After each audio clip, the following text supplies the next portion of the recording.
जय भीम नमो बुद्धाय। जय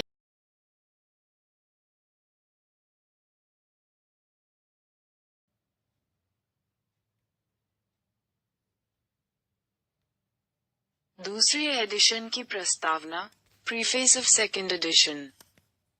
जात पात तोड़क मंडल, लाहौर के लिए तैयार किए गए मेरे भाषण का हिंदू जनता द्वारा आश्चर्यजनक रूप से गर्मजोशी से स्वागत हुआ।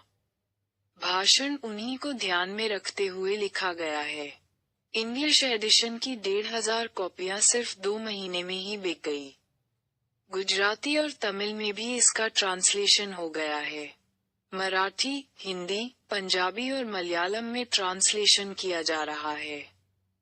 इंग्लिश एडिशन की भारी मांग को पूरी करने के लिए इसका दूसरा एडिशन छपवाना बहुत जरूरी है।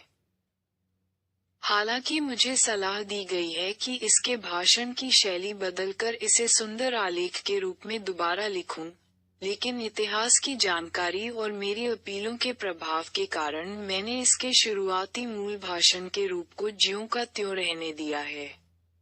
मैंने इस दूसरे एडिशन में 2 परिशिष्ट अपेंडिसीज बढ़ा दिए हैं।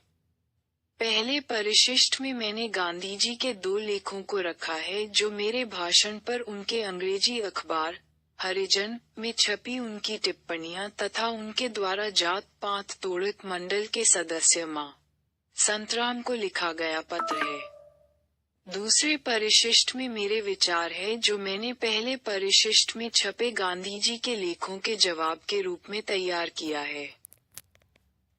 गांधी जी के अलावा कई औरों ने भी भाषण में व्यक्त मेरे विचारों की आलोचना की है, लेकिन मैंने सोचा है कि इन दूसरी विरोधी टिप्पणियों को ध्यान में रखने की बजाय मुझे सिर्फ गांधी जी तक ही अपने को सीमित रखना है और उन्हें ही जवाब देना है।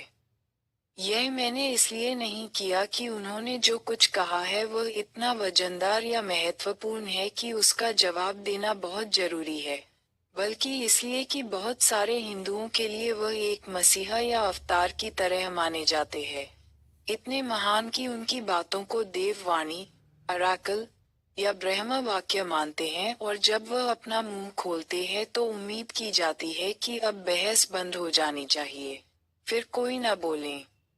लेकिन दुनिया उन विद्रोहियों रेबल्स की बहुत कद्र करती है और एहसानमंद है जो ऐसे मुखियाओं या धर्माचार्यों पॉन्टिफ के सामने वाद विवाद में तर्क रखने की हिम्मत रखते हैं और जोर देते हैं।